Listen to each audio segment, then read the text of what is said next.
Hi, it's Whitney. This video is being recorded live, so that's not something that I don't know if I've ever done that on this channel before. Maybe a few times. It's also been a very long time since I've posted here. If you're brand new to this channel, you just stumbled across this video, welcome. My name is Whitney. I run a brand called Eco Vegan Gal, and this is one of a few YouTube channels that I have. I have the main Eco Vegan Gal channel. If you just go to youtube.com/Eco Vegan Gal, I have an uncensored channel, I have a dog channel, and I actually have a few others, but this is this is probably like the third in terms of when I think of my YouTube channels. I think of this one in third place, which sounds kind of sad, but I have not made any videos for this channel in a little while, and I don't remember when the last one is. I'm actually going to check right now to see, and this is also part of stalling, because one of the reasons I do live videos is so that I can chat with people live and you get a really authentic view into my life. So what I intend for today's video is to kind of give you an update on what's been going on. Oh my gosh, it's been over 2 years. The last video on this channel was July 2016.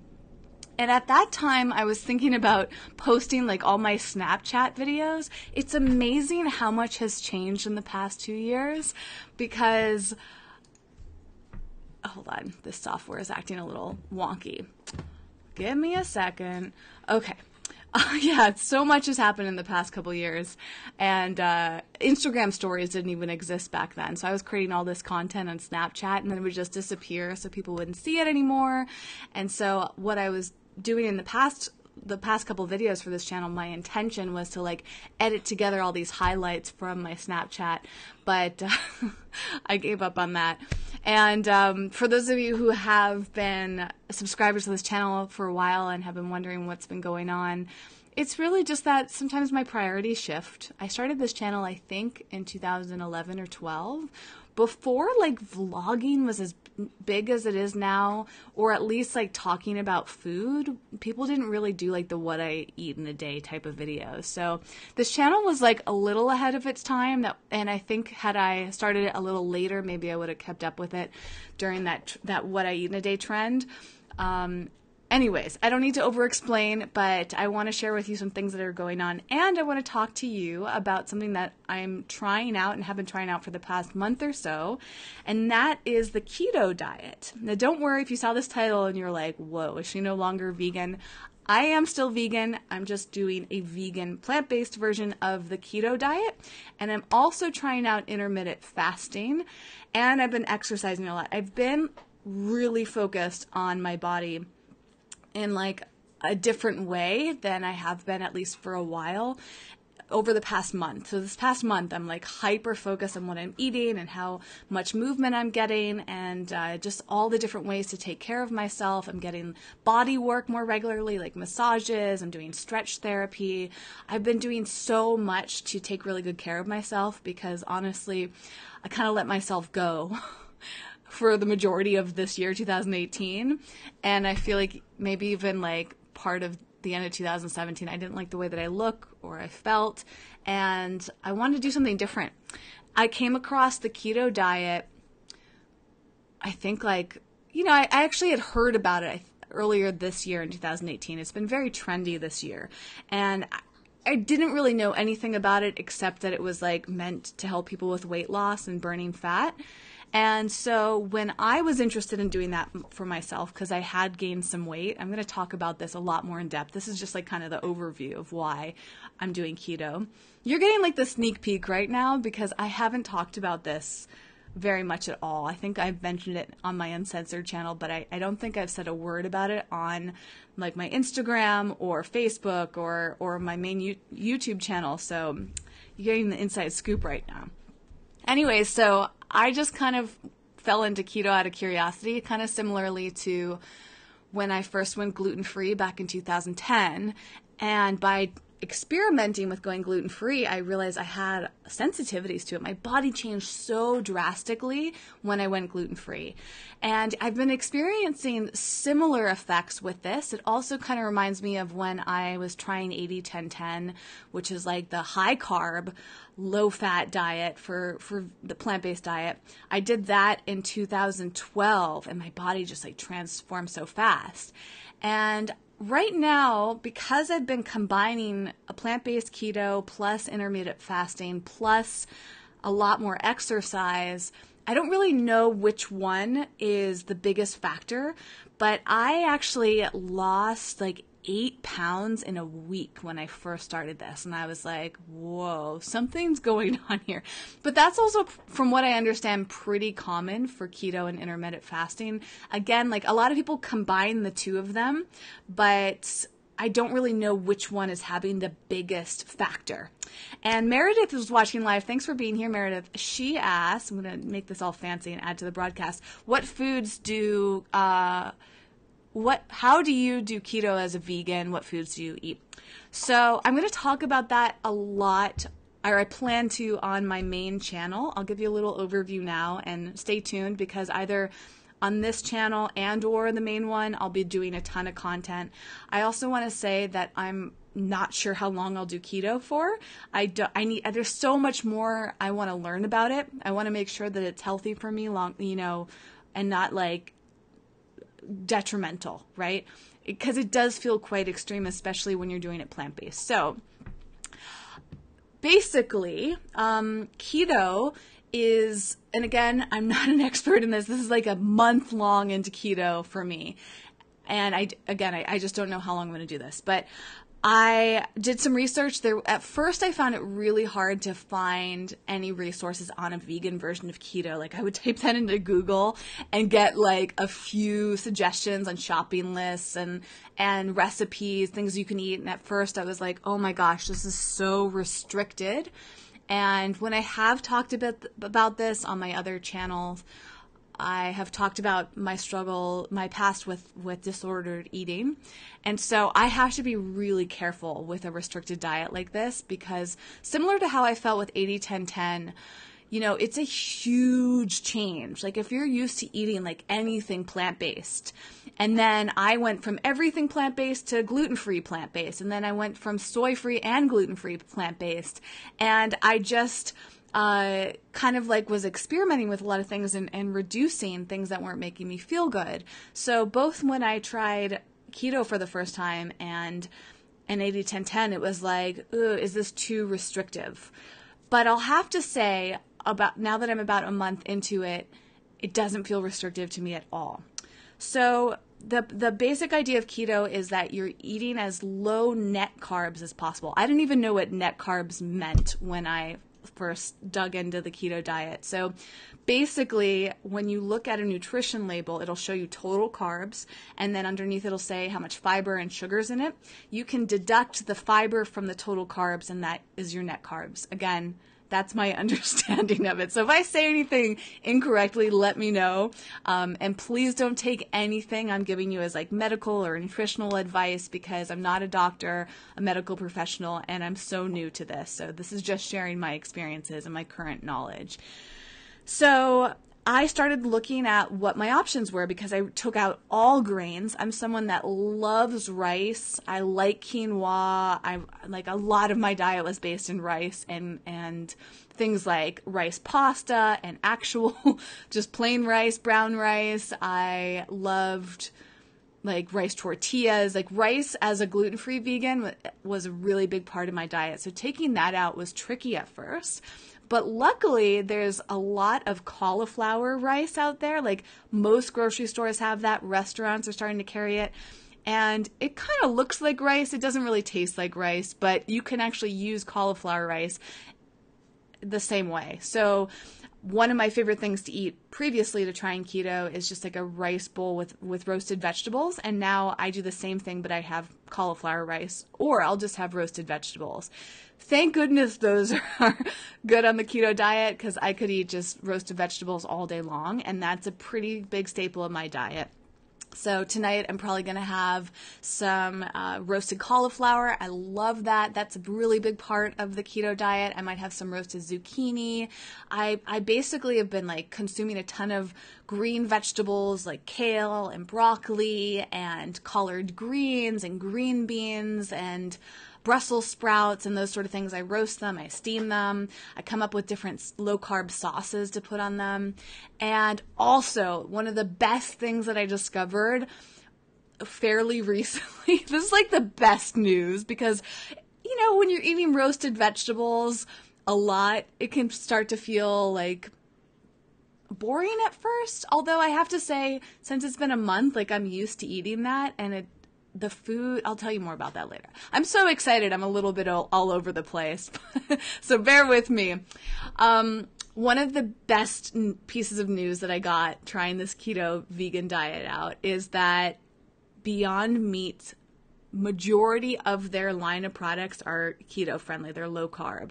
They're very high in protein. Some of their products have soy, but a lot of them are gluten-free. I would say maybe like half their line is soy-free and gluten-free and high protein, and half their line contains soy. So I have been really loving the Beyond Burger. It's been one of my favorite vegan products of all time. So knowing that that's keto friendly is so fantastic. Sometimes I just have the patty and maybe I'll put like mustard on it or mayonnaise, but I'm just happy to have the patty by itself because it's so flavorful. And sometimes I'll have it with kale or lettuce or collard green and onions or whatever else to put on top of it. The Beyond Sausage, which is a new product for them, that's keto friendly. And then I think almost everything they make is keto friendly. So last night I had their chicken strips that contain soy. So they don't do super well in my stomach, but they're so good. And I had that with some roasted broccoli, and I made a little sauce with mayonnaise, hot sauce, and mustard. And it's just like I start to get really creative with things and really enjoy simple things. A big change for me has been snacking. And this is probably part of the reason I put on some weight, is before I got into the keto diet, I was just like eating so many snacks out of a bag, right? Like snacks to me were like potato chips and rice chips and these amazing cauliflower puffs. There's a company called Vegan Robs, and I just got addicted to their snacks. And I was like, oh, they're great. They're organic, and they have probiotics in them, and you know they have good ingredients. But they were loaded with carbohydrates. And so here I am just downing those and not exercising as much. And I think it just like packed on the weight. So I think that's part of the reason cutting out snacks like that, the weight fell off of me in a week, like 10 pounds almost came off me really fast. I think right now I'm 10 pounds down.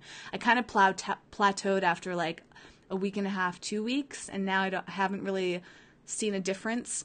I've been weighing myself every day to track it, but I'm also working out a ton. So hopefully part of the reason I'm like not losing weight is because I'm gaining more muscle. My body is definitely getting more toned. That's really exciting. Coffee has become a bigger part of my life. So I have coffee pretty much every morning, and I use coconut milk usually in that, which coffee and coconut milk are a pretty big part of the keto diet. And then for a sweetener, I use stevia. And sometimes I'll get creative with that. I'll put like cacao powder in there, and like that's been really fun, just experimenting with different ways to make coffee. And actually, one thing I wanted to show you is I made these desserts last night, and I haven't actually tried them. I think I maybe had a little taste last night, but they're kind of melting right now, so they're not the prettiest looking thing, but these are kind of what some people refer to as fat bombs. And the keto diet is very heavily based in fat and protein. It's kind of like the exact opposite of 80-10-10. So it's like high fat, high protein, low carb. And these are a dessert that I made with coconut oil. I think either coconut butter or cacao butter. I think it's cacao butter. Cacao powder, stevia, pumpkin seeds, walnuts, and I feel like there's one other thing in here. Maybe not. So I'm going to try it before they melt. So I put these in the freezer in this cute little mold. And let's see how they taste. Oh my God. It's so crazy how your taste buds change when you eat really simply. That's another huge thing that I've noticed is I can just have one bite of that and feel like it's like a flavor explosion, and I'm so satisfied. You know, I actually, for the first like week or two, I was tracking my food intake, and I really had to be mindful to have enough calories because I feel like I'm so satisfied and nourished off of like smaller portions of things that I just don't want to eat as much as I used to, or everything's just so nutrient dense. So I have to like push myself to consume enough calories sometimes. Generally though, I find that because a lot of these foods are higher in fat, like they do add up faster. And as long as I'm having like oils, like that's actually been a nice thing too. For the past maybe 6 years or so, I've really cut back on the amount of oil I consume because that's what a lot of the plant-based doctors advise, and there's just so much information around that. But I have to say, an oil was like a guilty pleasure for me, and now that I'm having like coconut oil and using oil a little bit more because of the keto diet and just consuming more fat through things like avocado, it's so relieving. I feel like I'm a little bit more relaxed and excited about food than I was. Whereas I really liked the time I spent on 80-10-10 years ago. I think it's on this channel, but it's definitely on my main Eco Vegan Gal channel. I experimented with 80-10-10 for a few months, and I probably looked my best physically. I was very slender back in mid 2012 from that. It just like felt really good. I really enjoyed having all the fruit. I guess I just don't remember that much about it, but there's something about restricting oil that didn't feel great to me. Like I felt like I was restricting myself from having something that I was really desiring. And it was like, I always kind of felt sad when I would cut back on oil. So it's been interesting with the keto diet. Coconut oil is something I use every once in, like to make a dessert like this.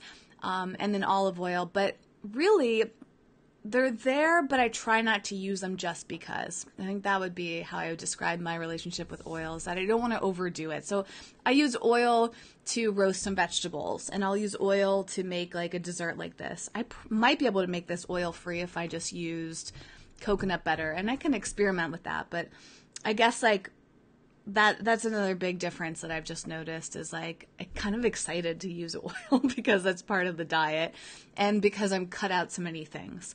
The other thing that you're not really supposed to have when you're keto is like sugars and like fruits, except for things like berries. So that's been really interesting, but I have to say I'm not somebody that gets that excited about fruit.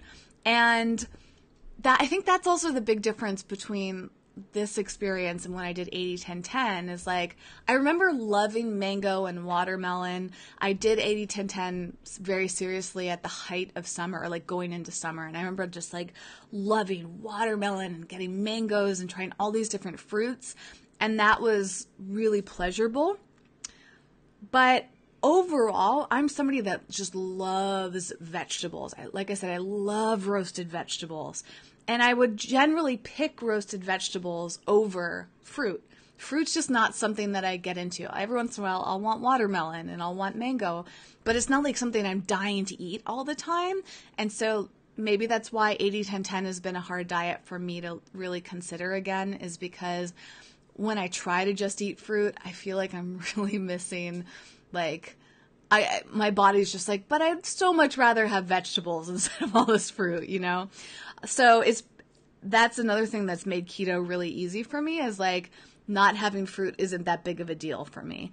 But what I have been enjoying is berries. So since those are lower in sugar, I've been having raspberries every once in a while, blueberries and blackberries, and those just hit the spot. And because I've really cut back on all things sweet, something like this that I just made tastes so incredibly sweet, and stevia and the coffee drinks that I make in the morning, like those are just like perfect sweetness for me, and there's no actually sugar in it. So anything sweet feels so incredibly powerful now, and that's also really interesting because I think for the past 5 or 6 years, I've just been eating so much processed food and making a lot of exceptions. Like chocolate bars have been a big thing for me. And like, I just go through all these splurges and then I'm just consuming so much sugar and carbohydrates without even realizing it. So one of the other amazing benefits of trying this diet out is that it's just brought my awareness to what I'm consuming and all the nutritional facts. And that just has felt really good and really interesting for me. Okay, some more live questions. What's my favorite food in general or with this diet? I would say for the plant-based keto diet, Beyond Meat. I mean, the Beyond Burger and Beyond Sausage are just so incredible. And those are actually some of my favorite plant-based foods of all time. I just, the taste and the texture, like everything about those products is so great.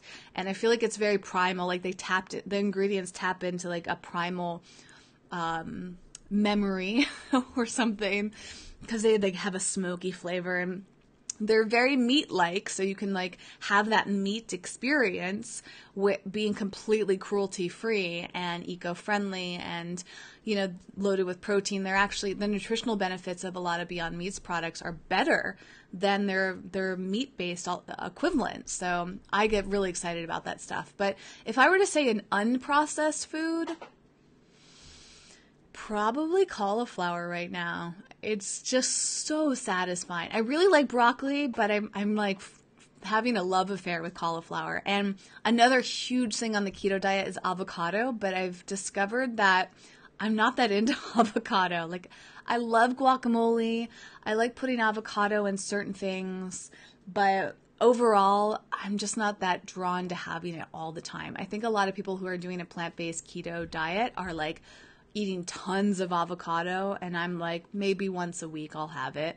And it's a great source of fat that's not oil-based. And on that note, another great source of fat that isn't oil is nuts. So I also got super into macadamia nuts through this diet, and that was another really exciting thing for me, because I feel like maybe it was from everything I learned doing 80-10-10, like I would deny myself having like nuts a lot. I think I would have nut-based things like cashew shows up a lot. And if you consider coconut a nut, that's a big staple of my diet and has been for years. But things like macadamia nuts are not something that I would normally buy. And now that's like my splurge because they're expensive. So financial splurge, but also just like they're so decadent. So I'll just get a bag of like roasted or raw macadamia nuts, and it's like heavenly to me. So macadamia nuts are probably my favorite. Second to that is cauliflower, and then like third place would be anything Beyond Meat. And thank you so much to people that are watching. Somebody else has noticed that I haven't uploaded in a long time. Yes, I explained at the beginning of this video that it's been a while. So I'm thinking of getting more into all of this. And Lewis, facts and logic destroy carnist nonsense every time. I don't know what you're referring to there, but I think that, yes, the carnist point of view is a lot of times something that people use. They have a lot of excuses, and people really want to like stay in their mentality and their lifestyle of eating animal products and using animals. And so I think that this actual experiment with being keto is a perfect example of how like there's a way to do plant-based even on diets like this. Even paleo, you can do the paleo diet as a vegan. You know, I would say the hardest part though about being a vegan on the keto diet is that when I go out to eat, it's more challenging. So I feel like a lot of people that do just regular keto, meat-based keto, they're like, oh, I'll just have a slab of meat, and that's low carb. And so for me, I have to be really mindful. But generally, there's something on the menu. So a lot of restaurants have roasted vegetables or raw vegetables or just salads. I'll eat a salad and just be mindful about the ingredients and the dressings. And, you know, it's tricky at like kind of like ethnic restaurants. Like at the very beginning of experimenting, I went to a Thai place and thought I was eating keto because I had like eggplant there, but the sauce is probably loaded in sugar, right? And so it's not a huge deal. Like, it really depends on what your goals are with doing keto. But you just have to be mindful of things like sauces. So it is trickier. But I feel like if you can just customize a salad, I had at this one restaurant this incredible salad with tahini dressing. It was like one of the best dressings I've ever had. And it was just a really basic salad with delicious lettuce, and I don't even remember what else was in it, but the dressing just like made it incredible. And you know, if a cafe has coconut milk, you can have a nice latte with tea or coffee and use coconut milk and stevia. I carry stevia packets around with me. I'm actually going to start getting powdered coconut milk, and that way I can keep that with me. I'll be traveling in a few weeks, and I'm actually really excited about that because something I meant to mention earlier is that I plan on vlogging again, or I've been considering vlogging again for this channel and for the other channel potentially. And one of the things I really want to do is just share how to be vegan and keto on the road. So I'll be talking about how I prepare for a flight, like what to bring on a 6-hour flight because I'm going cross country, and then I'll be on a 1-week road trip, so what I'll be eating along that way. And it's going to be really interesting traveling in general. So that's part of the reason I'm not super attached to like being a very strict keto diet or sticking with keto long term. I just am using this as an experiment, and I've been curious about the ways that it's changing my body. And on that note, I'll talk about intermittent fasting for a bit. But first I'm going to have another bite of these little desserts. They're melting really fast because it's kind of warm in here. It's so satisfying. One thing I'd love to know, how many of you would be interested in seeing mukbangs or mukbangs? It's something that I'll watch from time to time on YouTube, and I'm very fascinated by them. They're called like eating shows. So somebody just sits down and has a conversation on camera while they're eating. And I've been kind of hesitant, but I've thought about it a lot over the years. And that might be something that I could do that would be really easy. Because this channel mainly was vlog style since I began it 6+ years ago. And I think that's part of the reason I stopped doing content for the past 2 years, is it's like so much work to do vlogs. And I'm thinking about doing vlogs again. I'm trying to find a way to make it less time intensive for me. But one thing that would be very easy is I could do mukbangs and just sit like I'm doing right now at my desk with a live video and just eat and talk with you. So if that's something you guys want to see, let me know. I'd be very curious about that. Let me answer a few more questions, then I'm going to talk about intermittent fasting. And somebody said that pine nuts are awesome. You know, it's funny. I haven't had any pine nuts in a while. So that's something to have, you know, I think most nuts are keto friendly, but I've noticed like some things like pistachios are higher in carbs, and I'm still just learning. It's a little confusing, right? And I stopped tracking my macros, which is basically like how many carbs, fat, protein, and all that I have each day. I was using a really cool app, which I'll talk about in another video at some point, and you can like scan all your food and it would bring in all the nutritional info. And that was helpful, but then I got kind of lazy and thought it felt unnecessary. So, but that anyway, so my point is I just don't know what the carb situation is with pine nuts. So I will look into that. And, it sounds like a few people are interested in or would watch if I did a mukbang or mukbang, so many different pronunciations, but yes, I think I'm going to give that a shot on this channel, probably when I get back from my trip, or maybe when I'm on my trip. I'm going to the East Coast and I'll be with family and friends and like doing all sorts of things. So we'll see what happens. All right. So on to, actually, speaking of which, I'm going to have another bite of this. So something that people do at mukbangs is like talk with food in their mouth. I feel like that's a little rude, but, and then they'll like lick their lips, lick their fingers like this. And that's the stuff that I don't know. Like, I'm always careful. I try really hard not to offend anybody or bother anyone, but you can't win them all. And I actually don't mind watching people do that stuff, so maybe I'll experiment. But yeah, it's amazing how fast these are melting. You have to keep a lot of anything that's like oil-based like this in the fridge. But those are so good. If you're looking to experiment with making your own chocolates, look up like vegan keto fat bomb or vegan keto chocolates, and you'll find a ton of recipes on that. They're super easy to make and you know what it was? The other thing I put in there was peanut butter. So it was peanut butter, cacao butter, cacao powder, coconut oil, stevia, walnuts, and pumpkin seeds. And it's like crunchy and perfectly sweet and rich and creamy. It's so, so delicious. Okay, so on to intermittent fasting. So I think this was just a curiosity for me. It's discussed a lot when it comes to being keto, and I was just curious. So I've been intermittent fasting for at least a month, maybe a little over a month. It was sometime towards the end of July, and it's been really interesting. And there's a lot of elements of it that I love, and you don't have to do intermittent fasting with keto and vice versa. It's like just some people do them together because they kind of complement each other. And I think intermittent fasting is something I'm going to stick with, or I would really like to stick with long term. So while I don't know what I'm going to do about the keto side of things, intermittent fasting thing is just like something that is really helpful.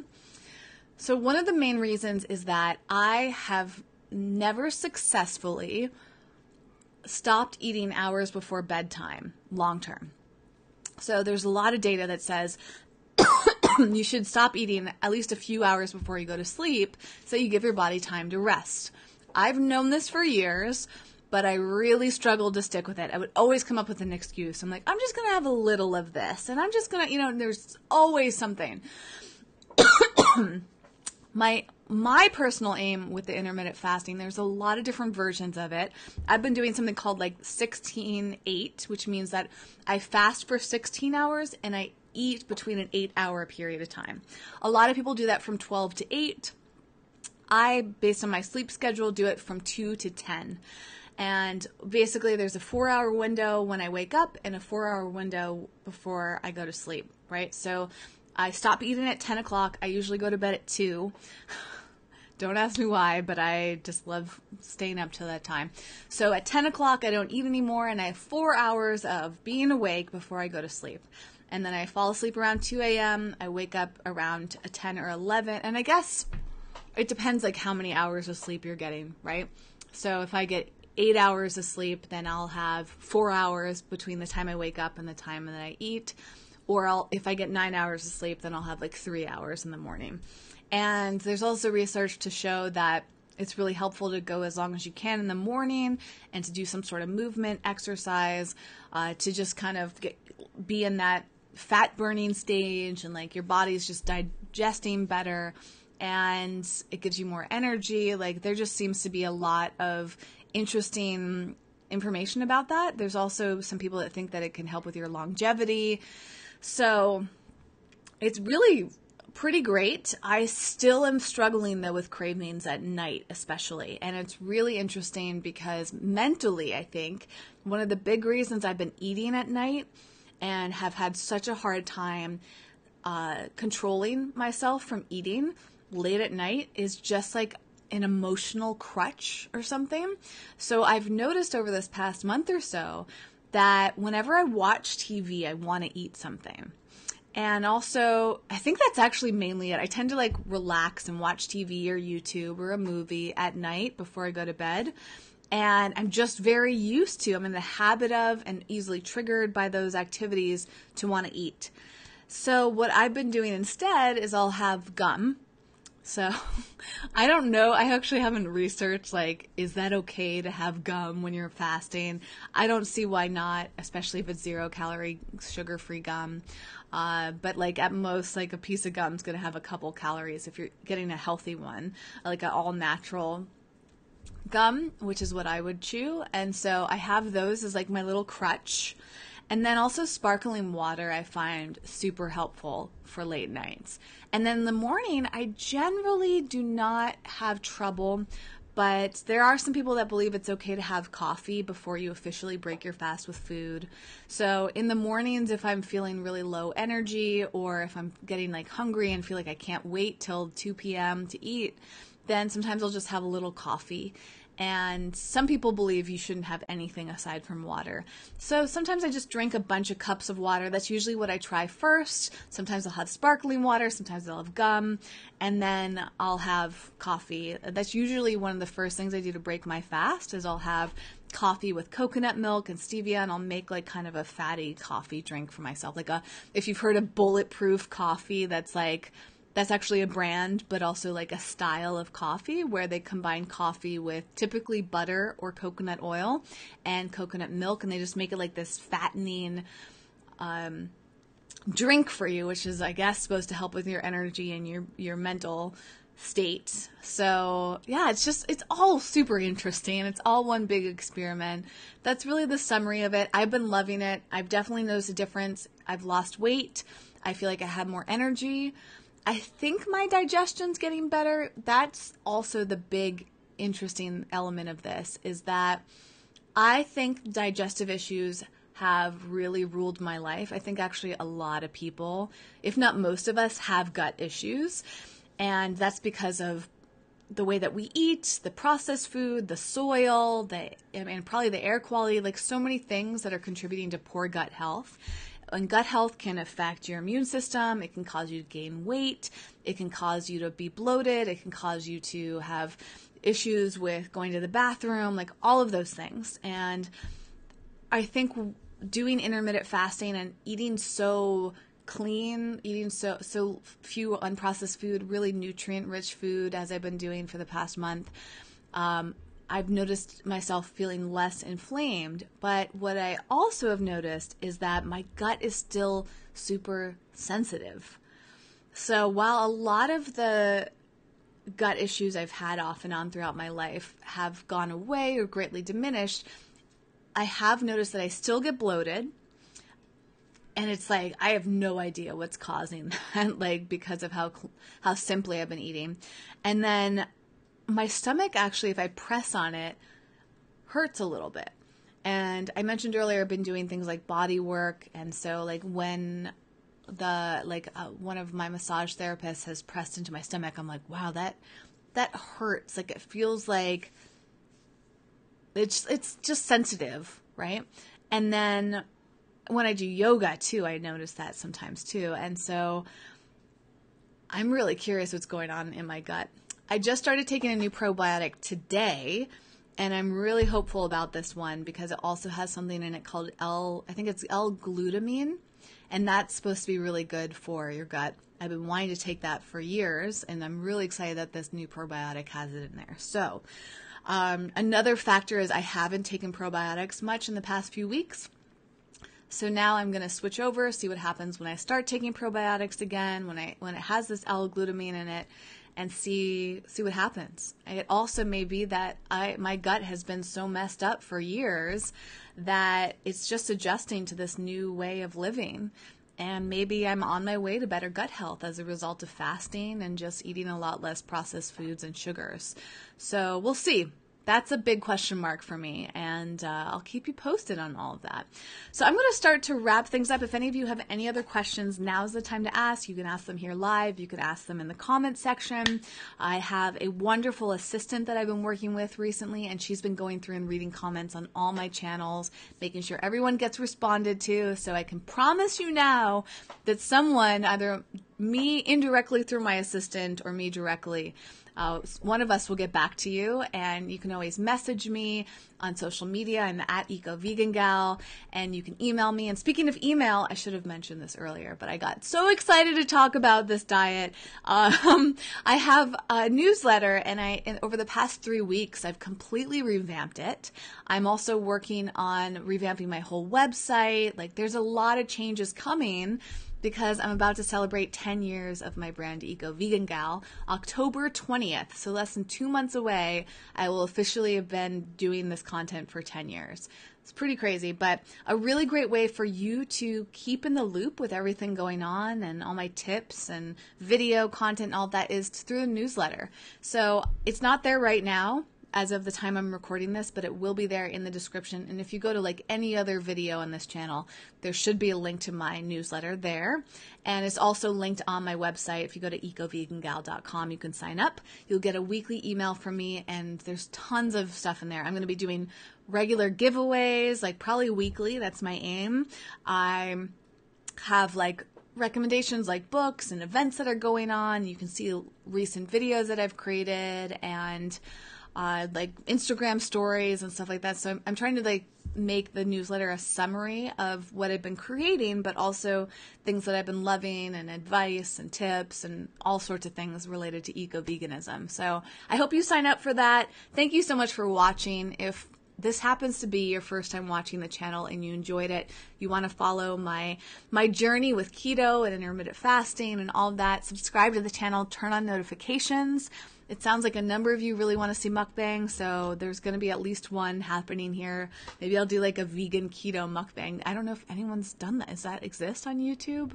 I haven't seen it, but I also haven't looked for it yet, so we'll see. I'll keep you posted. Thanks so much. Thank you for being understanding. For those of you who have been longtime subscribers of this channel, thanks for being cool with me taking a 2-year hiatus.